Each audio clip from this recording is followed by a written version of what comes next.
Pode começar a ler, professora, por favor. De vida, psicografia de Chico, a lição de número 107, vinda do reino. O reino de Deus não vem com aparência exterior. Os agrupamentos religiosos do mundo permanecem quase sempre preocupados pelas conversões alheias. Os crentes mais entusiastas anseiam por transformar as concepções dos amigos. Em vista disso, em toda parte somos defrontados por irmãos aflitos pela dilatação do proselitismo em seus círculos de estudo. Semelhante atividade nem sempre é útil, porquanto em muitas realização. Afirma Jesus que o reino de Deus não vem com aparência exterior. É sempre ruinosa a preocupação por demonstrar pompas e números vaidosamente nos grupos da fé. Expressões transitórias de poder humano não atestam o real do íntimo das criaturas, construindo gloriosa luz do tempo interno. Não surge a comum apreciação, porque a maioria dos homens transitam semicegos por intermédio do túnel da carne, sepultando os erros do passado culposo. A carne é digna e venerável, pois é vaso de purificação, recebendo-nos para o resgate preciso. Entretanto, para os espíritos redimidos, significa morte ou transformação permanente. O homem carnal, em vista das circunstâncias que lhes governam o esforço, pode ver somente o que está morto ou aquilo que vai morrer. O reino de Deus, porém, divino e imortal, escapa naturalmente à visão dos humanos. Que Jesus continue nos envolvendo com as suas bênçãos de paz. A professora Cândida Barbosa é esposa do doutor Elias Barbosa, um grande amigo de Clóvis Tavares, de Chico Xavier, e biógrafo também de Chico. Ele escreveu vários livros sobre Chico e era amigo do Clóvis.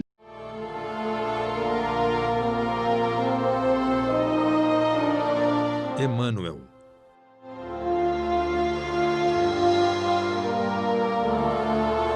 Nunca é demais falar de Emmanuel, o sábio benfeitor espiritual de Chico Xavier.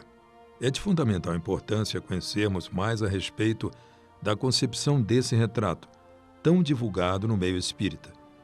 Trata-se de uma réplica da obra original do pintor mineiro Delfino Filho, que se encontra desde o início dos anos 50 na sala de passes do Centro Espírita Luiz Gonzaga. Em 1934, Emmanuel identificou-se para Chico como um sacerdote católico, cuja última encarnação ocorrera no Brasil no século XIX. Em 1940, revelou outra de suas encarnações, o senador romano Públio Lentulus, que viveu na época de Jesus. Por sua vez, em 1949, Chico revelou ao amigo Clóvis Tavares que Emmanuel lhe confidenciara também ter sido Padre Manuel da Nóbrega, o fundador da cidade de São Paulo, no século XVI.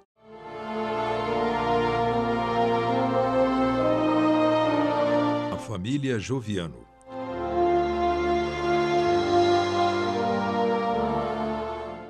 Dr. Rômulo, nascido em 1892 e falecido em 1970, e Dona Maria Joviano, nascido em 1901 e falecido em 1960, casaram-se em dezembro de 1923, ano que passaram a residir na cidade de Ponta Grossa, Paraná. Em 1930, retornaram para Pedro Leopoldo, onde ele voltou a ocupar o cargo de diretor da Fazenda Modelo de Criação do Ministério da Agricultura. Culto de formação apurada, Dr. Rômulo conheceu o Espiritismo em 1924, quando adquiriu o Livro dos Espíritos na sede da Federação Espírita Brasileira no Rio de Janeiro. Como outros homens de sua época, ele era sério e rigoroso, adequando-se perfeitamente à disciplina exigida por Emmanuel, o benfeitor espiritual de Chico, para tão importante missão, apoio e segurança na mediunidade espírita, sempre seguindo os postulados do espiritismo cristão. Segundo estudiosos do espiritualismo, a família Joviano teve a mesma importância para Chico Xavier que a família Bodin para Allan Kardec. Participou diretamente do Centro Espírita Luiz Gonzaga, e o primeiro presidente dessa nova sede foi o Dr. Rômulo Joviano. Essa é uma fotografia da época.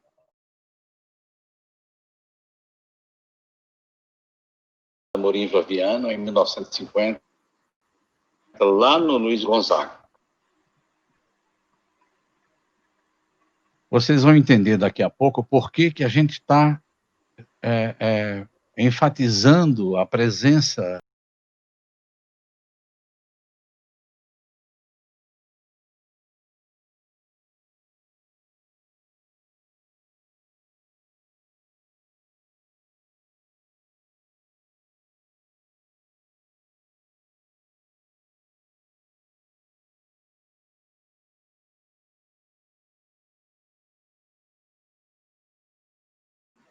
Essa é uma pintura clássica lá na Fazenda Modelo, com uma reunião mediúnica entre Chico e Pietro Baldi. E aqui nós temos o Clóvis Tavares, o Dr. Rômulo Joviano e a Dona Maria Amorim Joviano, os pais da Wanda. Essas três pessoas participam diretamente da história do livro 50 anos depois. Por isso que nós estamos dando esse destaque antes da palestra do Flávio Mussa Tavares. Nós vamos ver agora uma pequena cena da Fazenda Modelo.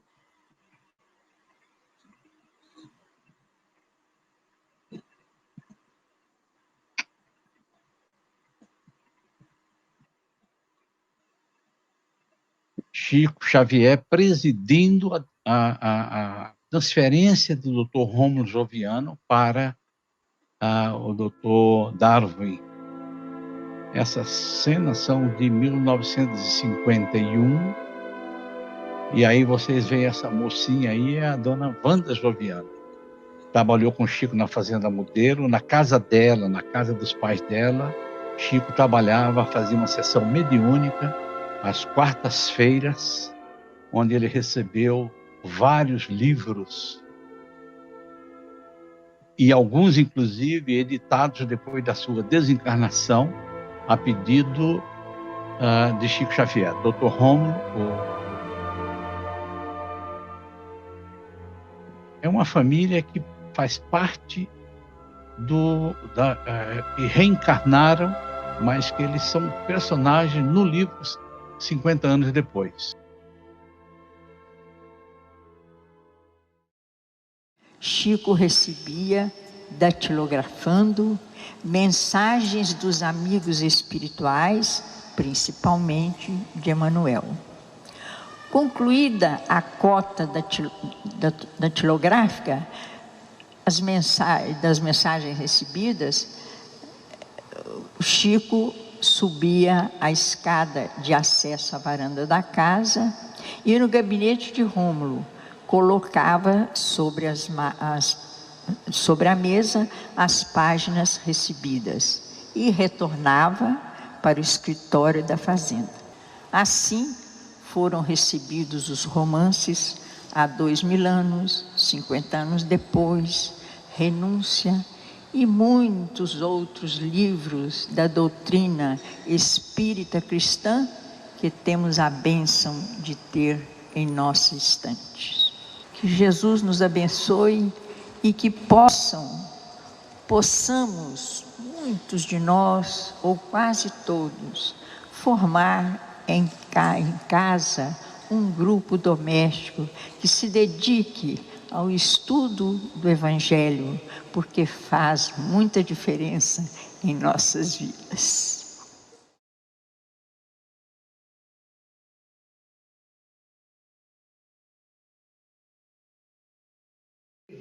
Verdade e Vida, pelo Espírito Emmanuel, capítulo 100. título Auxílios do Invisível, e depois de passarem a primeira e segunda guarda, chegaram à Porta de Ferro, que dá para a cidade, a qual se lhes abriu por si mesma, ponto e vírgula, tendo saído, vírgula, percorreram uma rua e logo o anjo se apartou dele, fecha aspas. Isso é um trecho de Atos, capítulo 12, versículo 10. Os homens esperam sempre ansiosamente o auxílio do plano espiritual, ponto. Não importa o nome pelo qual se designe este amparo, ponto. Na essência, é invariavelmente o mesmo, vírgula, embora seja conhecido entre os espiritistas por, abre aspas, proteção dos guias, fecha aspas, e nos círculos protestantes por, abre aspas, manifestações do Espírito Santo. As denominações apresentam interesse secundário, ponto. Essencial é considerarmos que semelhante colaboração constitui elemento vital nas atividades do crente sincero. Ponto, parágrafo. Outro parágrafo. No entanto, a contribuição recebida por Pedro, vírgula, no cárcere, vírgula, representa lição para todos. Sobre cadeias pesadíssimas, vírgula, o pescador de Cafarnaum vê aproximar-se o anjo do Senhor, vírgula, que o liberta, vírgula, atravessa em sua companhia os primeiros perigos na prisão, vírgula, caminha ao lado do mensageiro, vírgula, ao longo de uma rua, ponto e vírgula. Contudo, vírgula, o emissário afasta-se, vírgula, deixando-o novamente entregue à própria liberdade, vírgula, de maneira a não desvalorizar-lhe as iniciativas, ponto, parágrafo. Essa exemplificação é típica, ponto. Outro parágrafo. Os auxílios do invisível são incontestáveis e jamais falham em suas multiformes expressões no momento oportuno, ponto e vírgula. Mas é imprescindível não se vicie o crente com essa espécie de cooperação, vírgula, aprendendo a caminhar sozinho, vírgula, usando a independência e a vontade no que é justo e útil, vírgula, convicto de que se encontra no mundo para aprender, vírgula, não lhe sendo permitido reclamar dos instrutores a solução de problemas necessários à sua condição de aluno.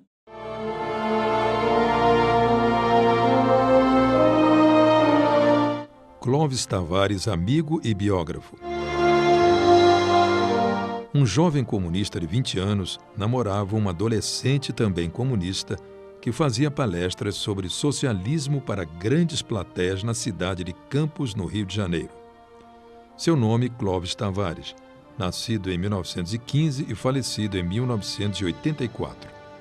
O nome dela, Nina Arueira, nascida em 1916 e falecida em 1935. O sonho do casal era ter um filho a quem chamariam de Liu.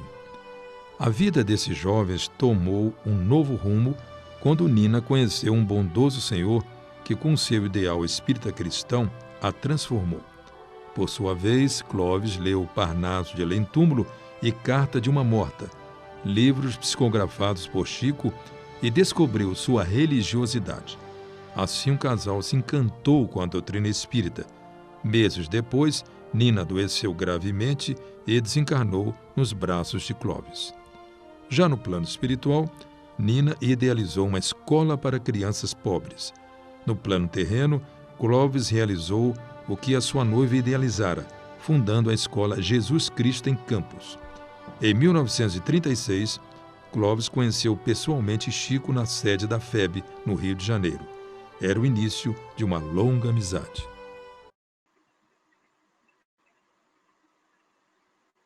Agora falar um pouco de Clóvis Tavares, outro personagem do livro 50 anos depois.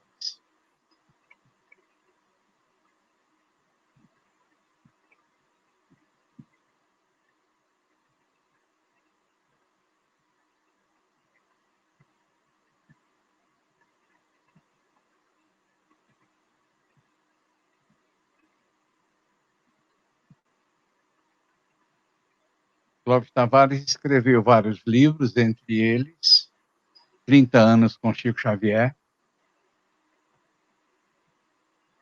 Amor e Sabedoria de Emmanuel.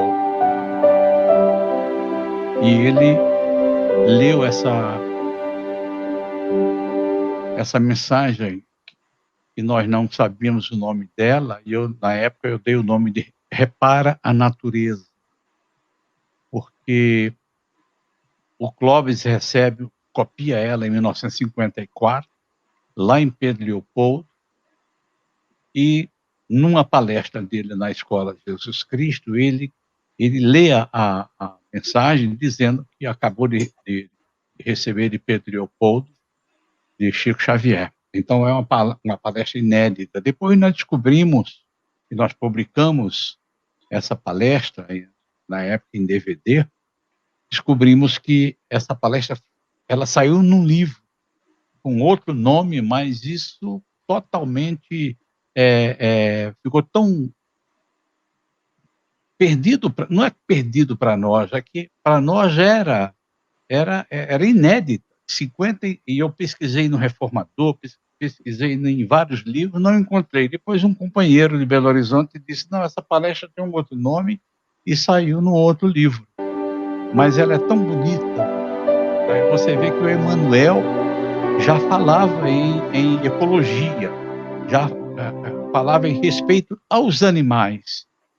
Ela é tão linda que o André Trigueiro, quando a ouviu, pediu para colocar na 3ª edição do livro Espiritismo e Ecologia. Repara a natureza que te cerca no mundo. Tudo é riqueza e esforço laborioso por assegurá-la. O solo ferido pelo arado é berço milagroso da produção. A árvore 1000 vezes dilacerada orgulha-se de sofrer e ajudar sempre mais. A fonte, superando os montões de seixos, pouco a pouco se transforma em grande rio a caminho do mar. Algumas sementes formam a base de preciosa floresta. Pedras agressivas se convertem nas obras-primas da estatuária, quando não vertem do seio a faiscante beleza do material de ourivesaria. Animais humildes, padecendo e ajudando, garantem o conforto das criaturas contra a intempérie ou alimentam-lhes o corpo, sustentando-lhes a existência. A pobreza é simples abanagem do homem enquanto se refugia desacisado na furna da ignorância. Somente a alma humana distanciada do conhecimento superior assemelha-se a um fantasma de angústia, de miséria, de lamentação. Se podes, assim, observar o patrimônio das bênçãos celestiais no caminho em que evoluis, procura o teu lugar de trabalho e serve infatigavelmente ao bem, para que o bem te ensine a ver a fortuna imperecível que o Pai te concedeu por sublime herança. serve aos semelhantes, ajuda a planta e socorre o animal. Seja a tua viagem por onde passes um cântico de auxílio e bondade, de harmonia e entendimento. E à medida que avançares na senda de elevação, encontrar-te-ás cada vez mais rico de amor, encerrando no próprio peito o tesouro intransferível da luz que te coroará de felicidade inextinguível nos cimos da glória eterna. Amém.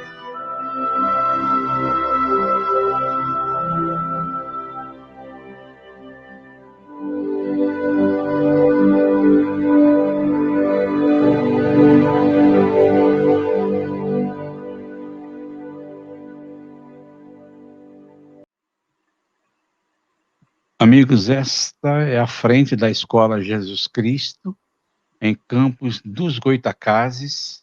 Esta é a Célia Lúcius, com seu filho.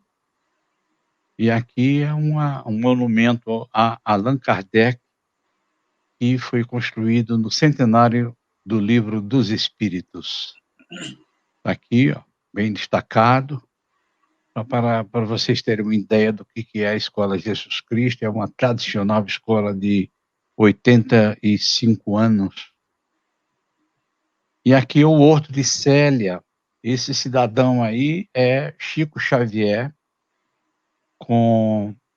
em 1940, com ele então com 30 anos, quando ele foi até a Escola Jesus Cristo para inaugurar o Museu do Ciro, um dos personagens do livro 50 anos depois. É tão histórico que vale a pena realmente querer saber mais sobre essa história linda de Célia Lúcius. E aí esse livro foi publicado recentemente, vamos dizer assim, Luz da Escola, baseado nesse relato. Na realidade, esse livro ele foi publicado na época, logo depois que o Chico inaugurou o Museu do Ciro, não? Com o Clóvis Tavares. E aí, o Flávio, depois ele me deu uma cópia, e a editora Vinha de Luz de Belo Horizonte fez uma edição em comemoração aos 80 anos da Escola Jesus Cristo. A família Clóvis Tavares, aí alguns netos, né? Os 4 filhos, a Margarida, o Celso, enfim, o Luizinho e o Flávio, para fazer a palestra para vocês daqui a pouco. Essa cena é uma cena da Escola Jesus Cristo, que foi inaugurada em 1935. E aí é parte do Museu do Ciro, mostrando para vocês a tradição que é essa escola, com gerações de diretores, de frequentadores, uma escola com 85 anos, tem uma história linda aí, onde o qual está ligada a vários poetas portugueses, João de Deus, Alta de Souza, enfim, aí é o Museu do Ciro. Como eu disse, o Chico Xavier foi inaugurar esse museu. A primeira peça do museu quem doou foi o Chico Xavier na época, em 1940. Imagina Chico Xavier sair de Pedro Leopoldo e ir para Campos dos Goitacazes, no norte do Rio de Janeiro, do estado do Rio, para visitar a escola de seu grande amigo Clóvis Tavares. Então, ele com 30 anos, Clóvis um pouquinho menos. E aí é o Museu do Ciro que faz parte da Escola Jesus Cristo. Todas as comemorações históricas do Espiritismo, de Chico Xavier, essa escola realiza. Aí A Saudade é um Método do Amor, é o nome de um livro recebido por Chico, já de Clóvis Tavares. Aí quando fez 100 anos do Clóvis. E aí, lembrança de Célia Lúcius. Depois o Flávio vai fazer a palestra dele, vai dar mais detalhes da Célia Lúcius. Meus irmãos, hoje, como sabemos, a Escola Jesus Cristo completa 80 anos de vida, de existência,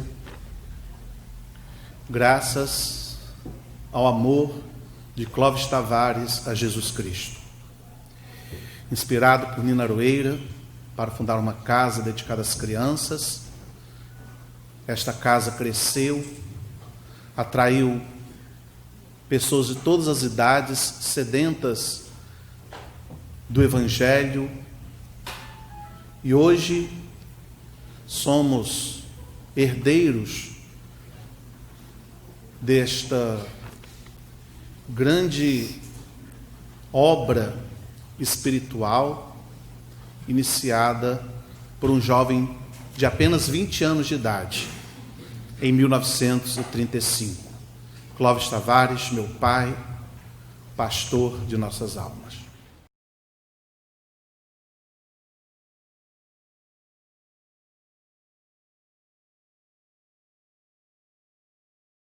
Flávio, quem vai fazer a prece inicial é a sua mãe.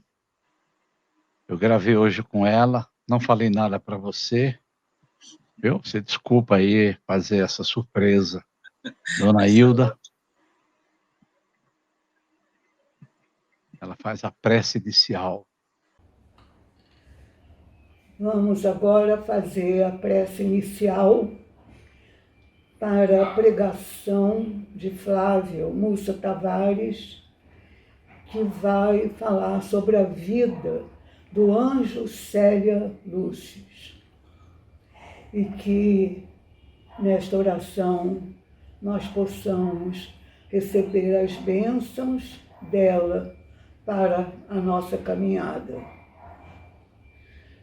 Senhor nosso, estamos aqui agora para te rogar ao coração compassivo bênçãos para este momento em que vamos refletir sobre a vida de Célia Lúcius, este anjo de luz que exemplificou a vida, a imitação de Cristo. Nós te pedimos que nos abençoes e, para melhor elevarmos nossos pensamentos e corações, vou repetir as palavras de Nestório, que foi tão importante na vida dela, numa oração.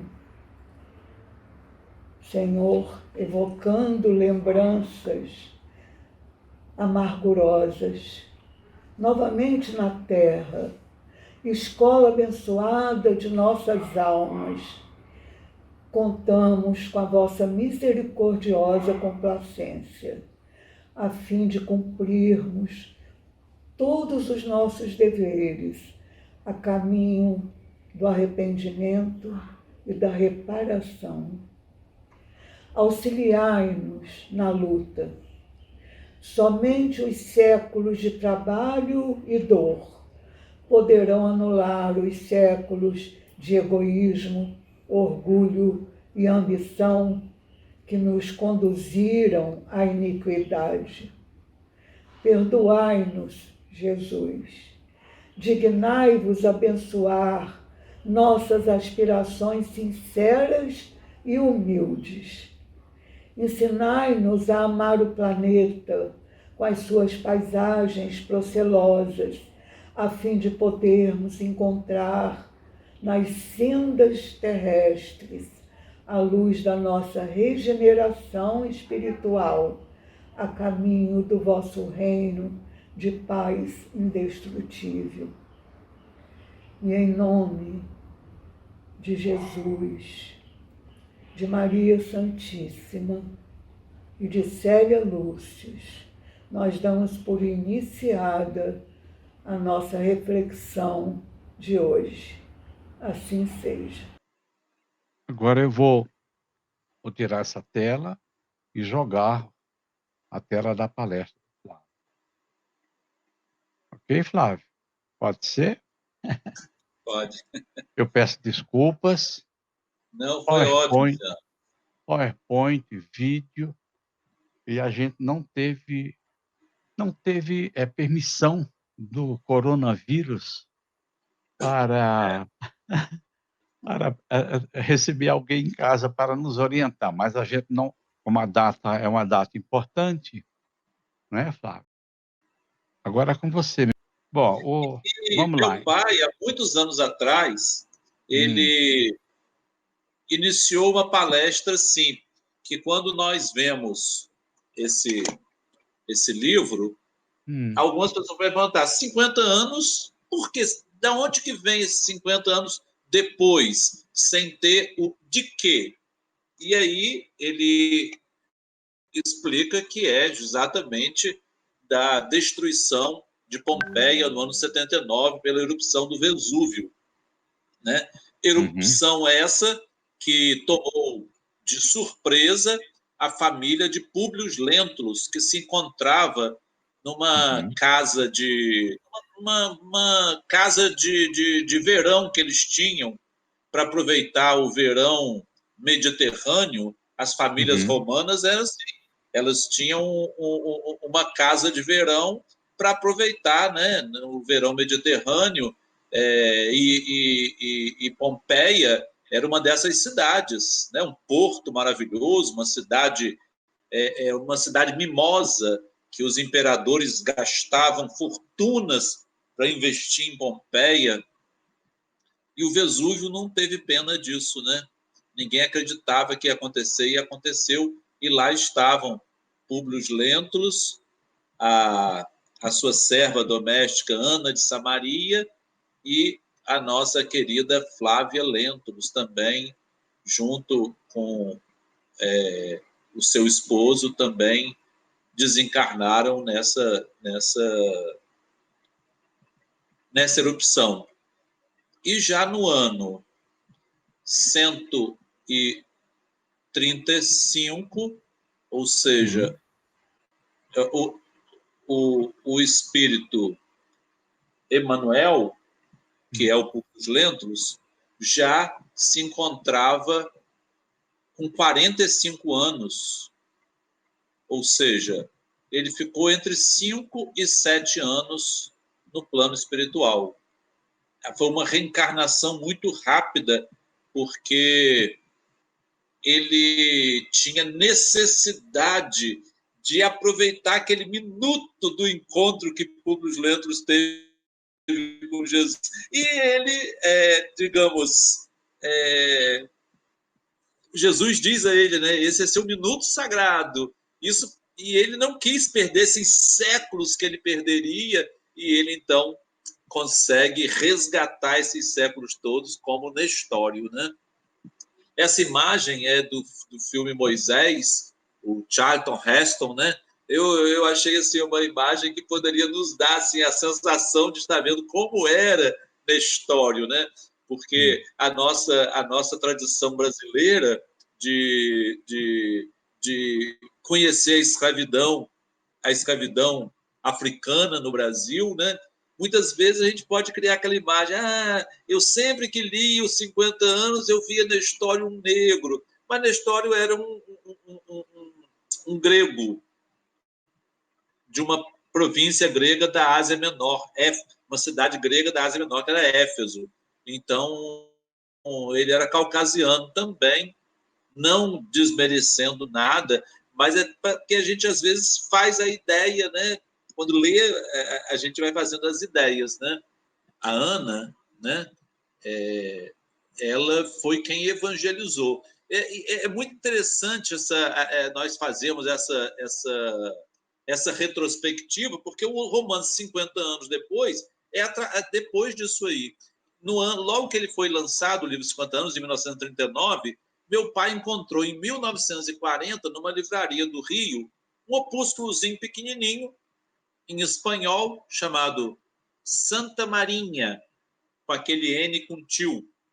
E ele folheia, ele pesquisava nas bibliotecas os livros, porque ele pesquisava a vida dos santos, que ele fazia um estudo dos fenômenos psíquicos na vida dos santos. E aí ele encontrou, e quando ele folheou, ele logo atinou que era a Célia Lúcius, reconhecida pela Igreja Católica, e como ela, depois que desencarnou, eles viram que ela era uma mulher, então ela, o irmão Marinho virou Santa Marinha ou Marina, né? Essa é a explicação, né, do porquê que ela tem esse nome, né? E não se sabe que ela tem o nome Célia Lúcius.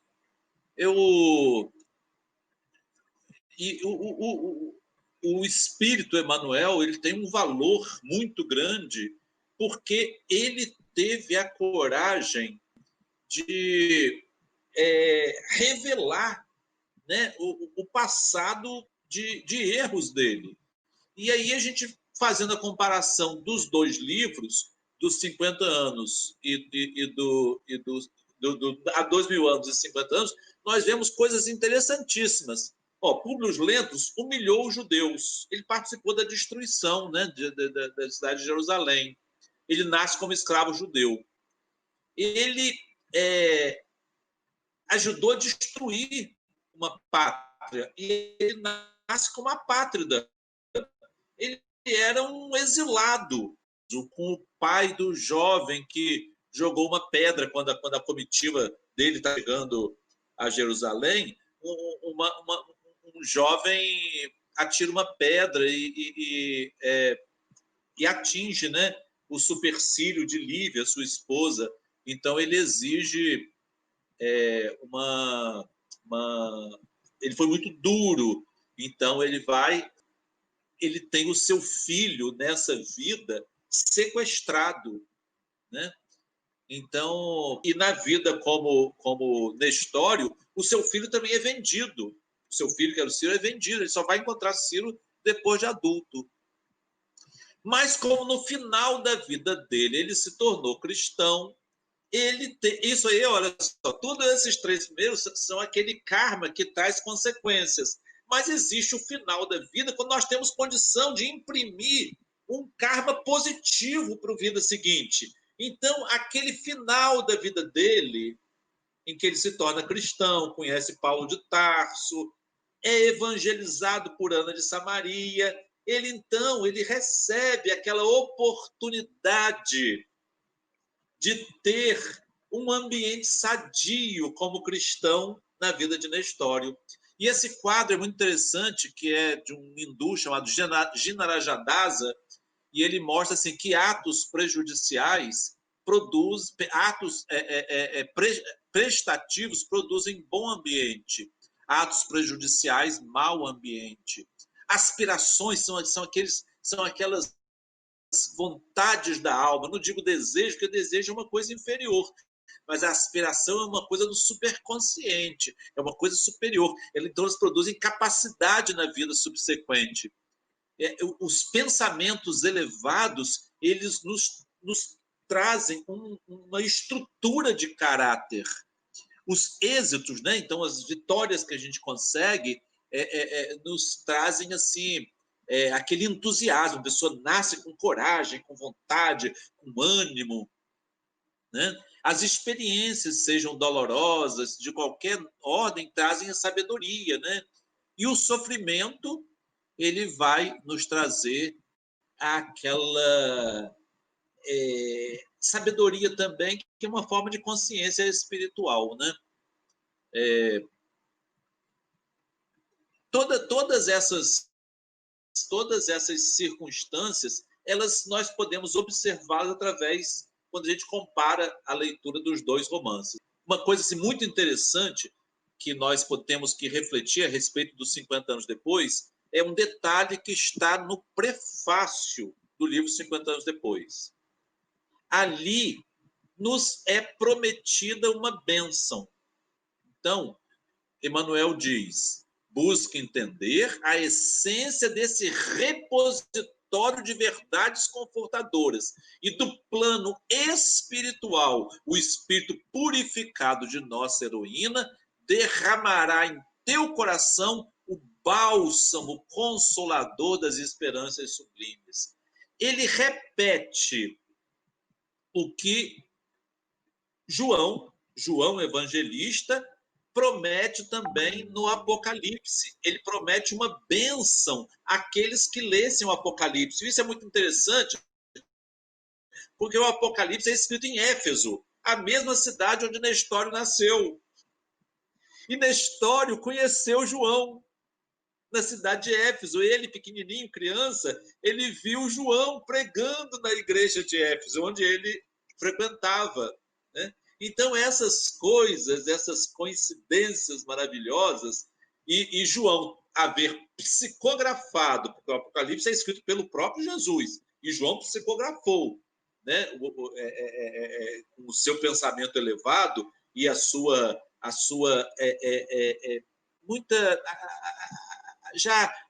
vida tênue como ser humano, porque ele já era muito velhinho, ele já estava muito mais na espiritualidade, então a percepção espiritual dele era completa. E a amizade dele com Jesus era enorme. Então ele pôde captar os conselhos de Jesus que estão no Apocalipse.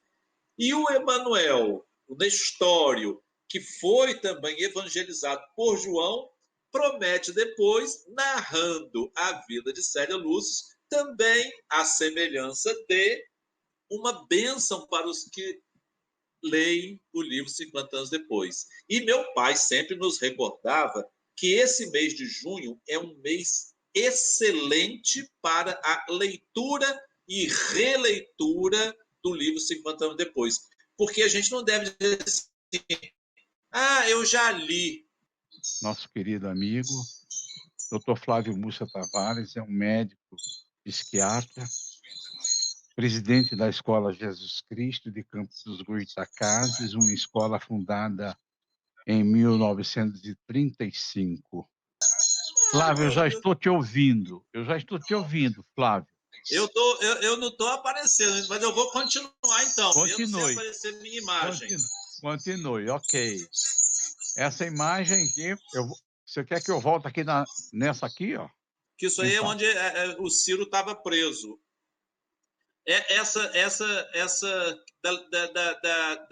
Antes da catacumba, um que está escrito aqui. O slide anterior. Sim, Ciro e Célia foram um namoro diferente. Eles apenas se tornaram amigos. Foi um namoro de amizade. Porque Ciro salvou Célia de um naufrágio. Ela caiu de um barco, né? Ele era um excelente navegador, que ele foi escravizado e foi mandado para a Índia. E lá ele teve acesso à biblioteca do seu senhor e ele aprendeu sânscrito e leu os Upanishads. Uma biblioteca enorme, ele devorou aquela biblioteca dos Upanishads. Então ele tinha uma cultura assim fantástica. Era poliglota, sabia grego, sabia latim, sabia sânscrito.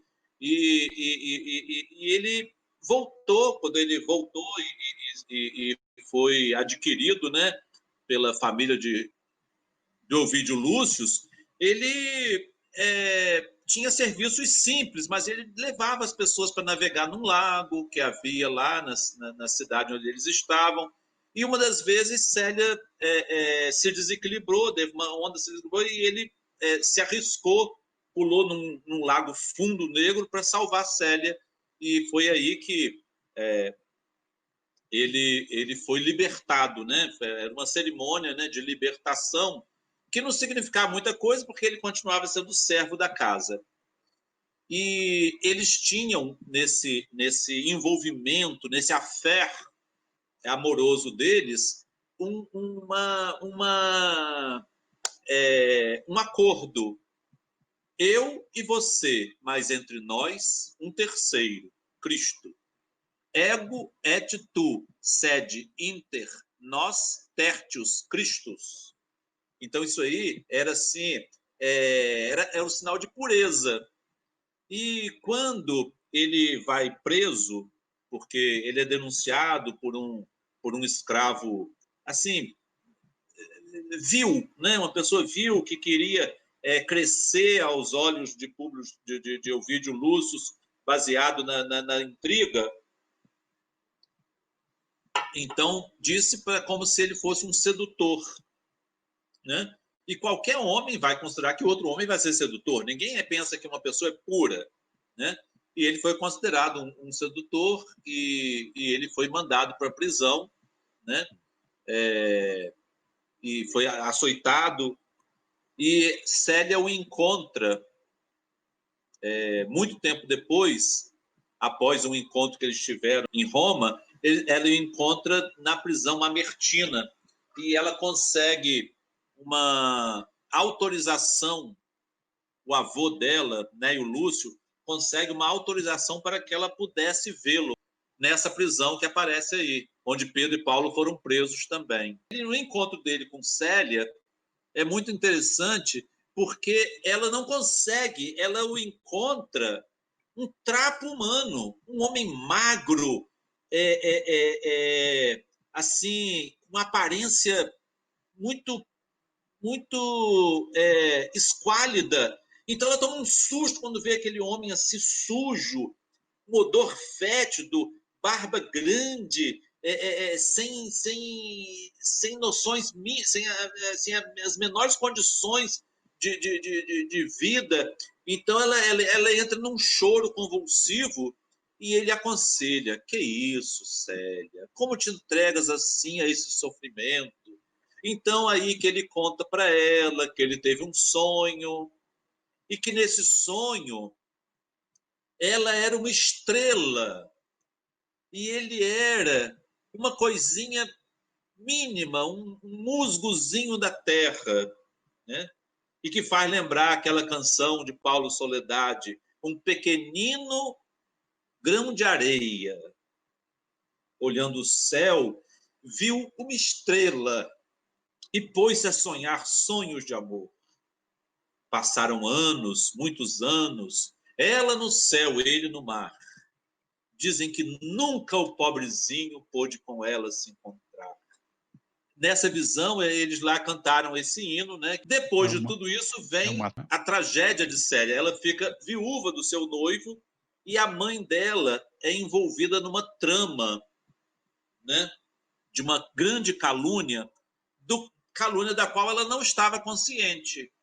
Ela apenas sabe que quando seu pai retorna de uma grande viagem demorada a serviço do imperador, antes do pai retornar, a escrava Atéria diz a ela que a mãe estava dando à luz a um filho. Ora, o pai já estava fora há mais de um ano, não tinha como ser filho do pai dela.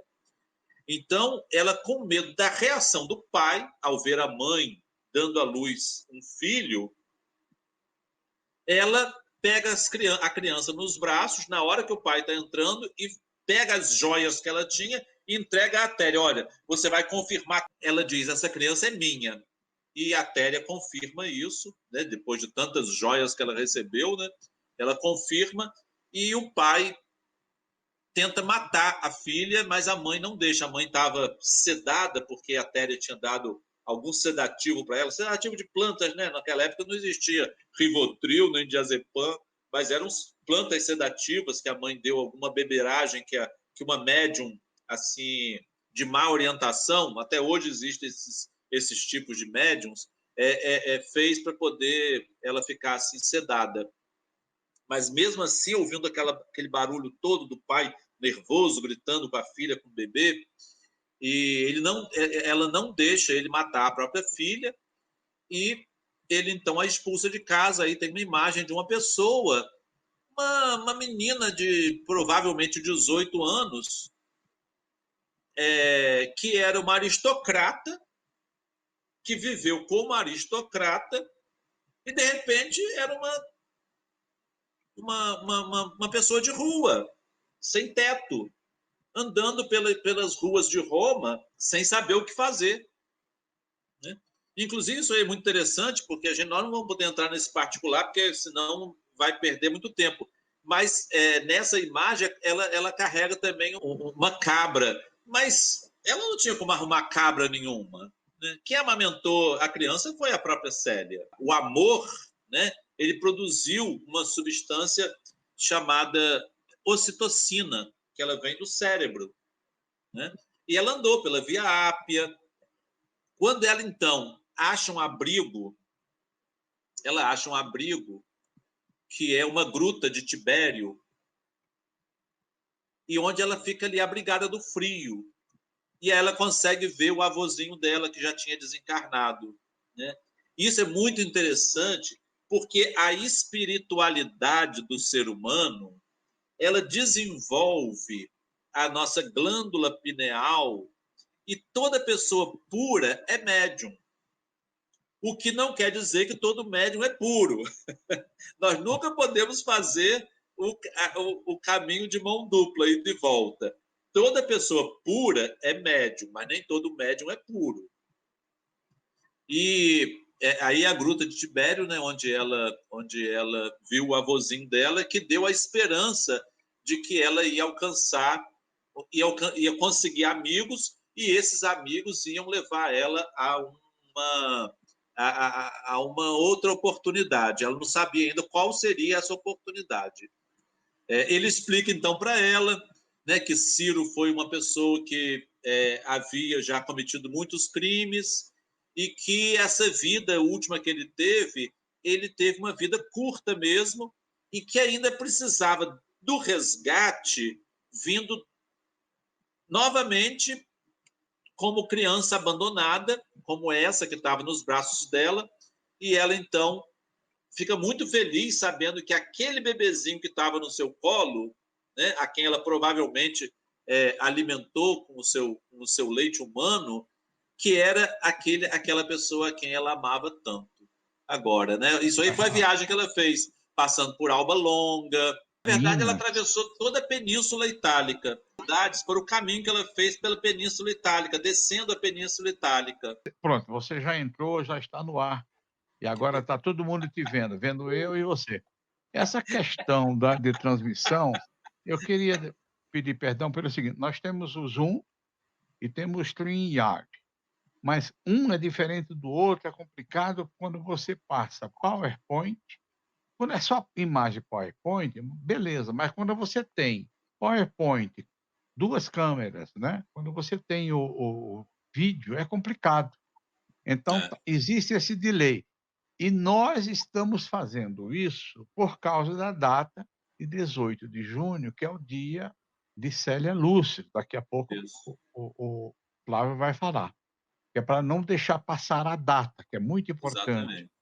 Eu lembro, Flávio, que tem uma carta que o Nélio Lúcio escreveu para o seu pai. Não sei se você lembra dessa carta. Ele pedindo para a Escola Jesus Cristo homenagear o dia 18 de junho, que era o dia de Célia Lúcius, né? E o Nélio Lúcio, ele faz parte dessa família. São revelações que a gente tem que passar para o público isso para ver a importância que são os romances de Chico Xavier, né? E papai tinha o cuidado de juntar a folhinha, né, e com a nota que ele colocava no jornal.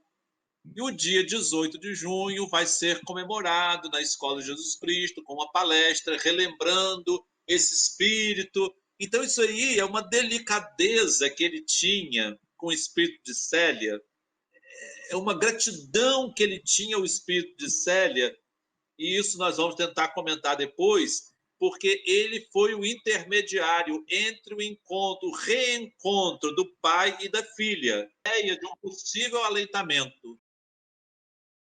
Célia, então, ela se torna um monge. Essa história da transformação dela em monge é como se fosse um pai levando ela, que na verdade seria ele, para o mosteiro. Mas esse pai, que na tradição católica foi o pai que levou, na verdade o pai era Lésio Munácio, que não era o pai dela. Lésio Munácio tinha sido um nobre romano que foi acusado de um crime que não cometeu, e quem conseguiu a sua não condenação à morte foi Nélio Lúcio.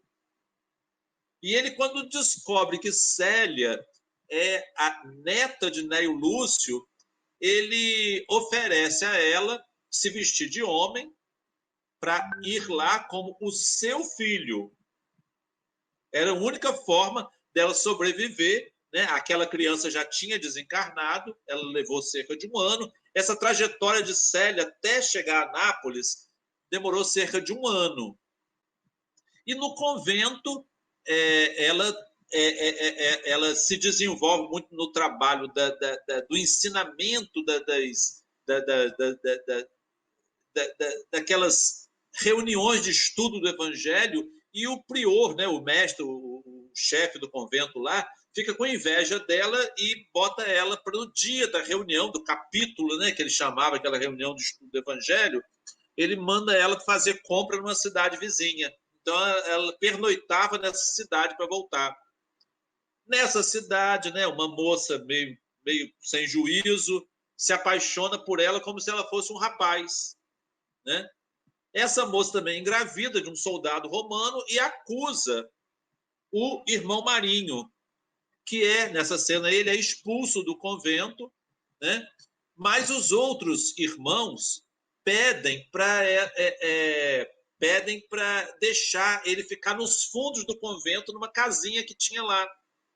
Era um lugar, um matagal enorme, que ela, com todo cuidado, transformou numa horta e numa criação de pequenos animais. E ali ela criou seu filhinho, que esse era Ciro também.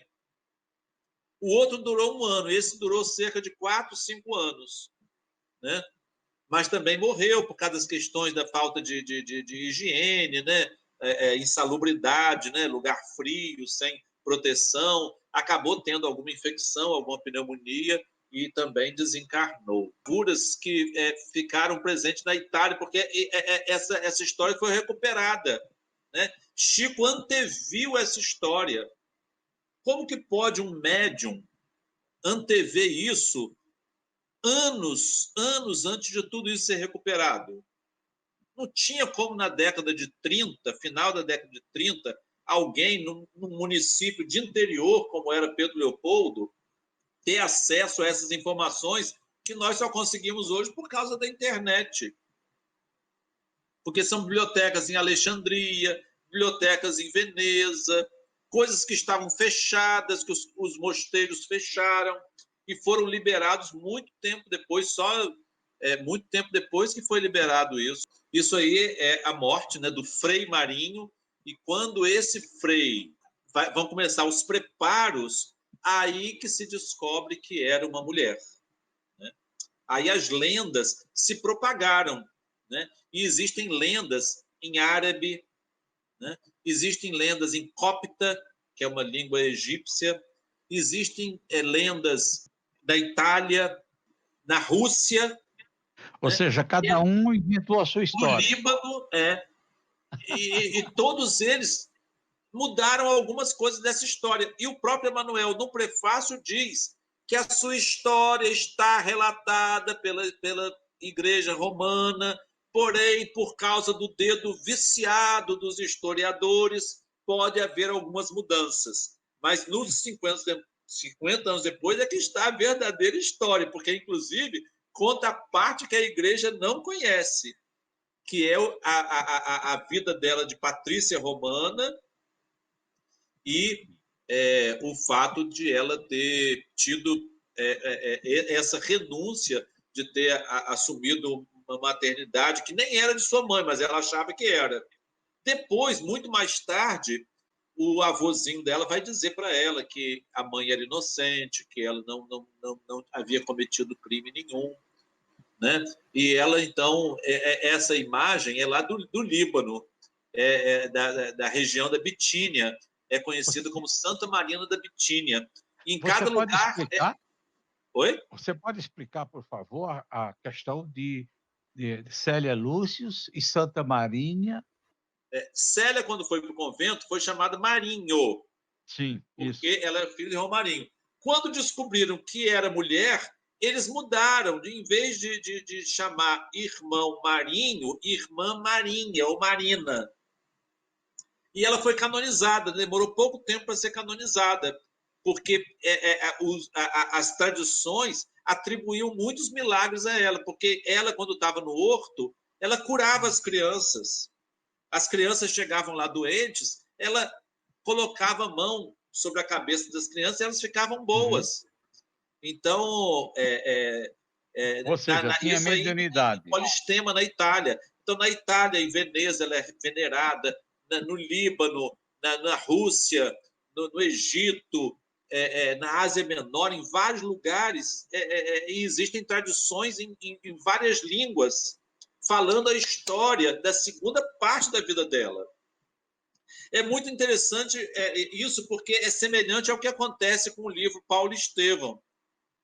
O próprio Atos dos Apóstolos só conhece Estevão a partir de Estevão. Quando nós lemos Paulo e Estevão, nós conhecemos a vida de Gesiel.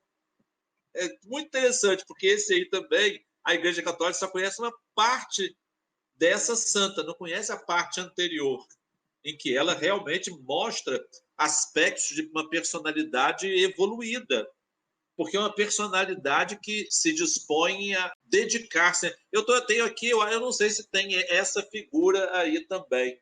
Então, eu queria terminar lendo 2 poemas que meu pai fez. E isso é muita alegria para mim. Ele escreveu 2 poemas para Célia. Esses poemas, inclusive, são musicados, mas eu não vou cantar aqui, não. Ele escreveu Gratidão a Célia. Ó Célia bendita, ó anjo de luz, envolve nossa alma na paz de Jesus. Ensina-nos sempre a amar e sofrer. No mestre que amaste queremos viver. Das sombras de Roma até Alexandria, sofreste com Cristo, ninguém o sabia. Por isso, irmã santa, amamos tua história, queremos guardá-la em viva memória. A ti e a teu Ciro, a todos os teus, pedimos a bênção da graça de Deus. Nossa alma te é grata, ó Célia querida, inspira-nos sempre nas lutas da vida. E o outro é Hino a Célia. Recebe, Célia, da amplidão celeste, de nossos corações a humilde flor, da gratidão mais pura e mais sincera, que te votamos com ternura e amor. Bendita sejas tu, Célia bondosa, que deixaste a lição de paz e luz nos teus caminhos santos e perfeitos, acompanhando os passos de Jesus. Nós aqui ainda estamos neste mundo, escola abnegada e abençoada, aprendendo o amor e a verdade, esperando os fulgores da alvorada. Auxilia-nos, pois, tu que venceste, dá-nos de teu espírito de luz as forças do amor do sacrifício nas estradas de dor de nossa cruz. Bendita sejas tu, ó Célia humilde, teu lindo apostolado de bondade, há de ficar eternamente aceso no grande coração da humanidade. Transmite, Célia, ao teu Ciro querido, a nossa gratidão e amor imenso. Ao vovozinho Nélio, ao Lésio amado, e ao bom Nestório, o nosso afeto intenso. Espalha sobre nós o eflúvio e a luz da tua alma formada de humildade. Ensina-nos a viver como viveste, na renúncia, na fé, na caridade. Teus passos, tuas lágrimas de dor, tua palavra de pureza ungida, teu perdão, teu amor ilimitado, são os marcos de luz de nossa vida. Divina mensageira de Jesus, tu que amaste e que sofreste tanto, pede a Deus que nos ouça, Célia Lúcius, que nos dê força e nos enxugue o pranto. São poemas muito bonitos. E eu queria, assim, hoje, que como a tradição cristã comemora hoje também o dia de Santo Antônio, eu queria dizer que Santo Antônio foi o discípulo mais sábio de São Francisco. Na verdade, ele foi o único discípulo que São Francisco permitiu que estudasse. mesmo porque, quando ele entra na ordem, ele já entra egresso da Universidade de Coimbra, onde ele era professor emérito, né? Dom Fernando, e ele então resolve se chamar Antônio, e São Francisco tinha um respeito muito grande por Santo Antônio, e era o único que ele permitia que estudasse, que pudesse ler. Os outros, nenhum deles era permitido estudar. E São Francisco sabia porque ele estava fazendo isso. Porque assim como Célia, na vida dela, ela viu como que a vaidade tornava as pessoas prepotentes, orgulhosas, sectárias. São Francisco também entendeu que, sem o conhecimento das grandes bibliotecas humanas, os seus discípulos poderiam ficar mais puros, aprender mais um pouco a humildade cristã, né? Eu acho que isso vem muito nos nossos dias atuais, porque nós estamos vendo assim uma vaidade muito grande. Se nós estamos num momento de recolhimento, se essa epidemia mundial, né, chamada pandemia, ela nos recolheu, né? Hoje era para eu estar em São Paulo, estou aqui em Campos. Então, assim, se isso tudo nos faz um recolhimento, é para que nós tenhamos uma consciência renovada disso. Nós somos herdeiros de uma terra renovada, e essa terra renovada vai ser uma terra repovoada. Eu gostaria até, se eu tivesse mais tempo, que isso vai ficar para uma outra oportunidade, de fazer uma comparação da vida de Célia Lúcius com o sermão das Beatitudes, que está no Sermão da Montanha. Porque das 8 beatitudes, beatitudes são bênçãos de felicidade. Então, abençoados sois vós, bem-aventurados, aventurado é feliz, né? Beato é feliz, beatitude é sermão das felicidades.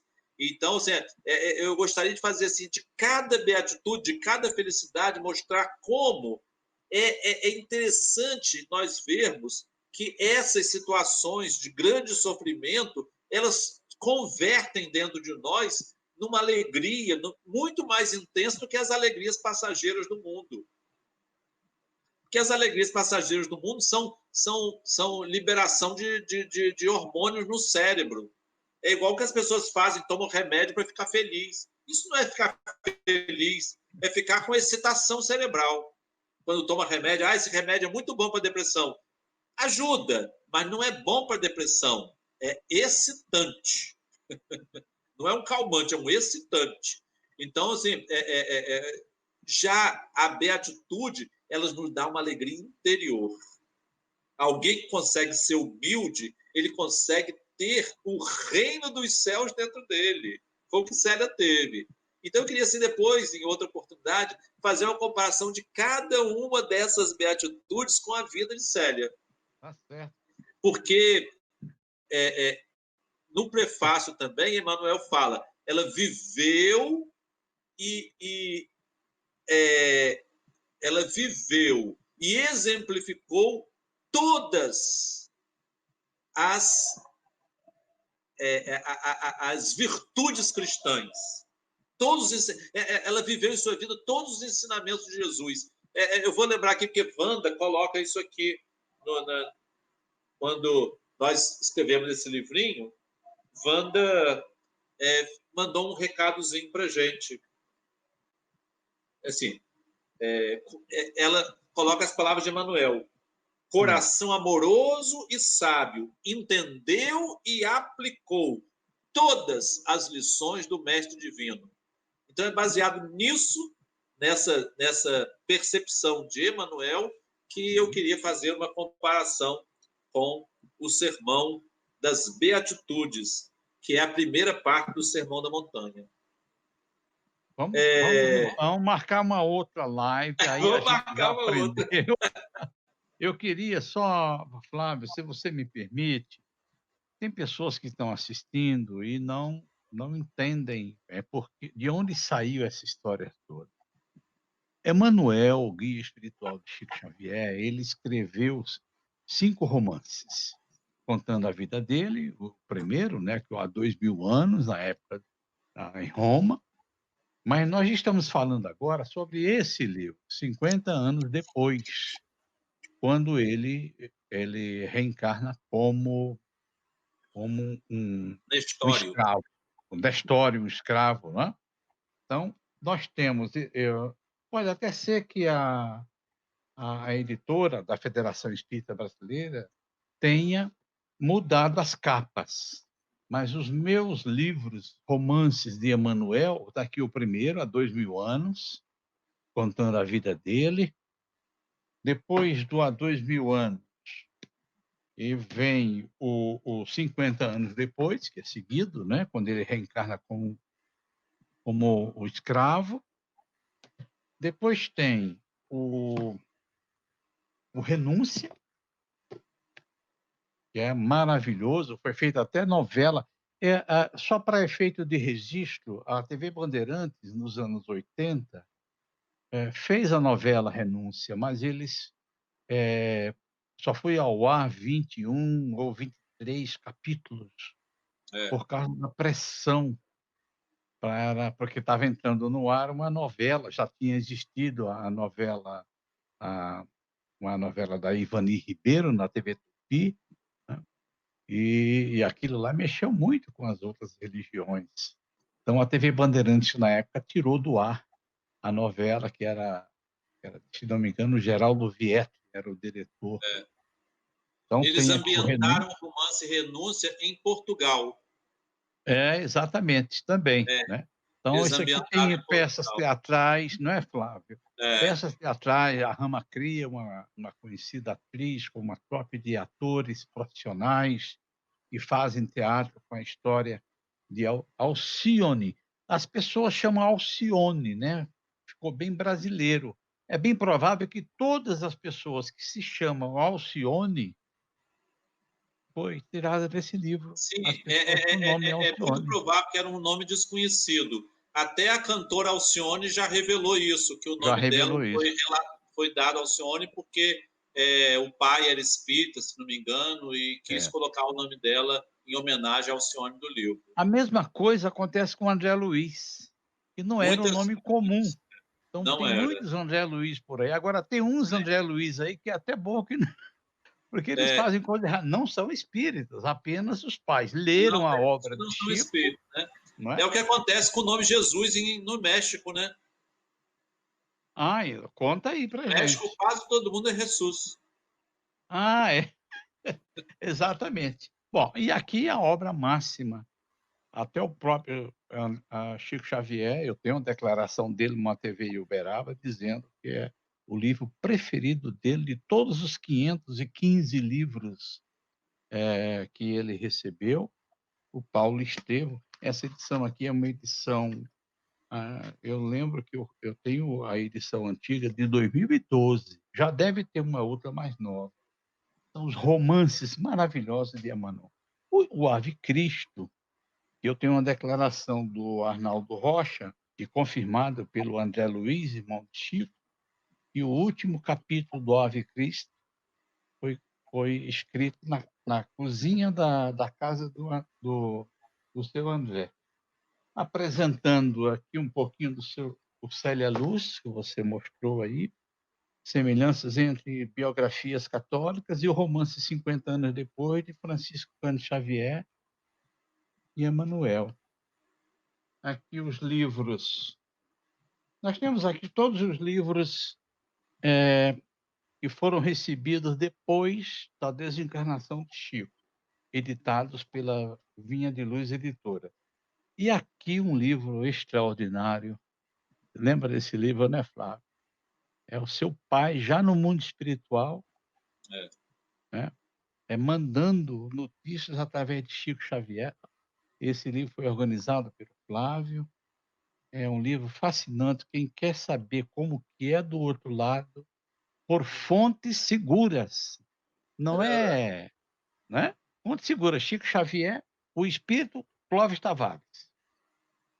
E discografia de Chico.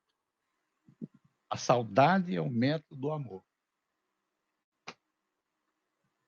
Como eu disse, o Chico Xavier pediu alguns livros, que o Clóvis editasse alguns livros, pesquisasse, e esse aqui é fascinante, a Mediunidade dos Santos, de Clóvis Tavares. Pesquisa extraordinária. O Chico pediu para que o Clóvis fizesse esse livro.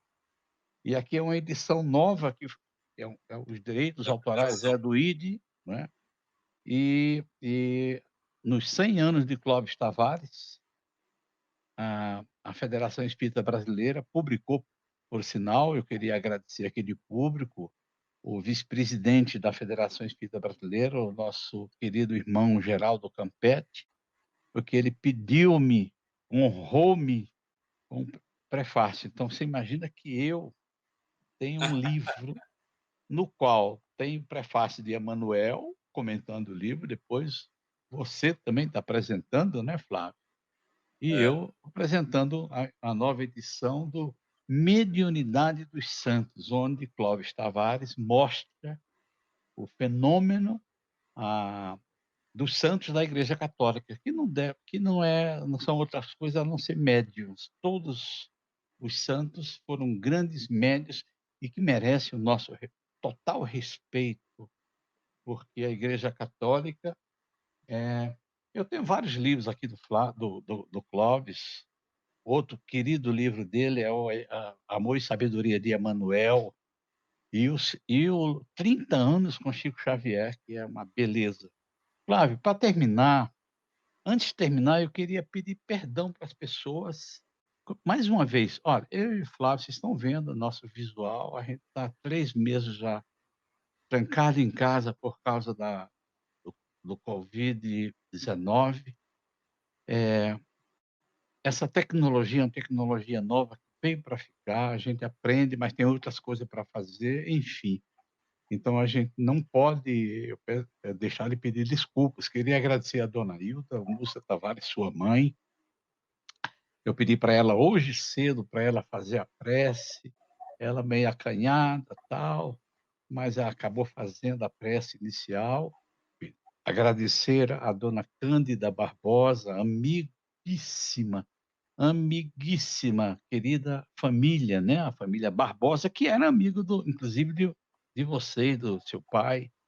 Ele editou vários livros lá no ID de Arara, e ele fez um trabalho extraordinário nos 40 anos do Parnaso de Além Túmulo, Chico Xavier, para a Federação Espírita Brasileira, em 1972, quando ele comenta todos os poetas do Parnaso. Ele fez uma pesquisa gigantesca, foi atrás, o Chico, inclusive, orientando ele, e saiu uma edição lindíssima do Parnaso de Além Túmulo, que nós usamos aqui todos os dias, porque há necessidade de consultar sempre o Parnaso. Tá? Então, eu queria agradecer a dona Cândida, agradecer a Beth lá de Petrópolis, agradecer a dona Wanda. Eu sei que essa hora ela já deve estar dormindo, mas ela está 93 anos de idade. Vocês viram, ela acabou gravando no telefone celular lá para o pessoal de Petrópolis. Enfim, é um agradecimento. Não, para nós jornalistas, o importante é registrar o momento.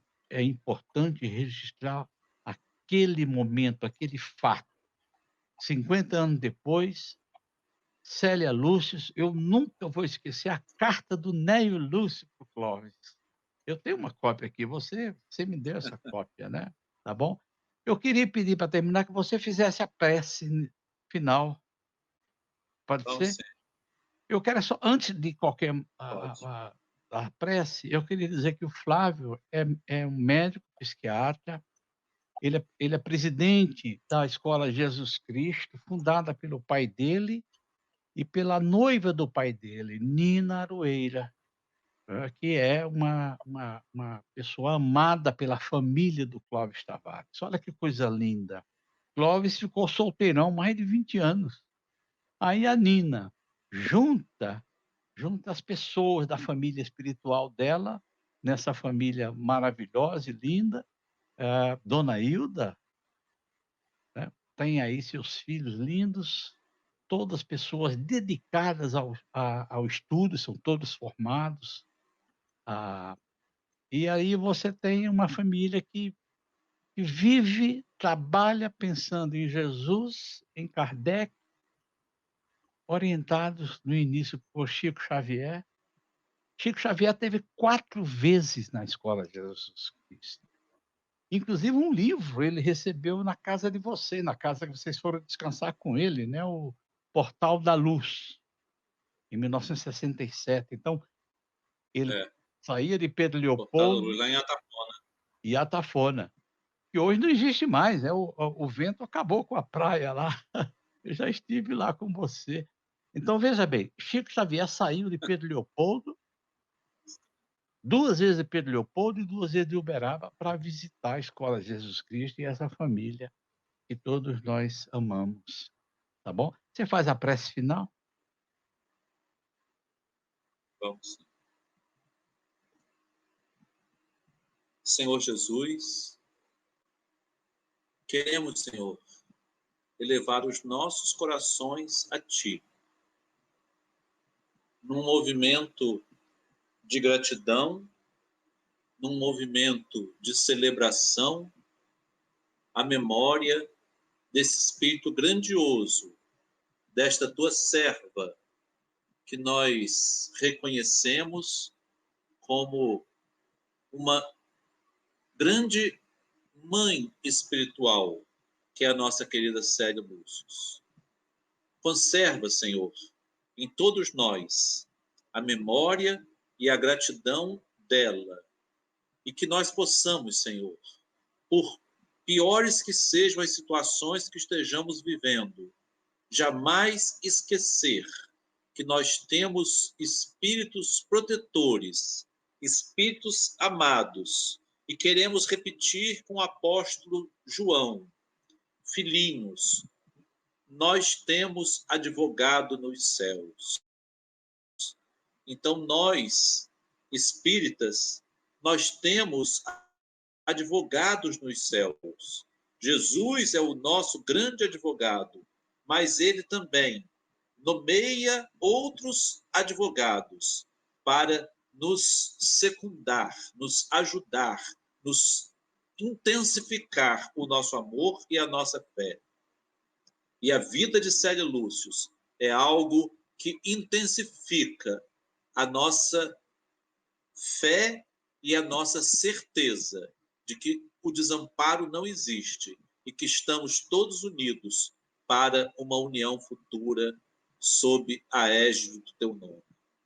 Por isso te agradecemos, Senhor. Queremos endereçar aos espíritos do meu querido pai, Clóvis Tavares, do querido Chico Xavier, do espírito iluminado de Emanuel e do espírito santificado de Célia Lúcius, as nossas gratidões eternas, e que possamos, ao menos,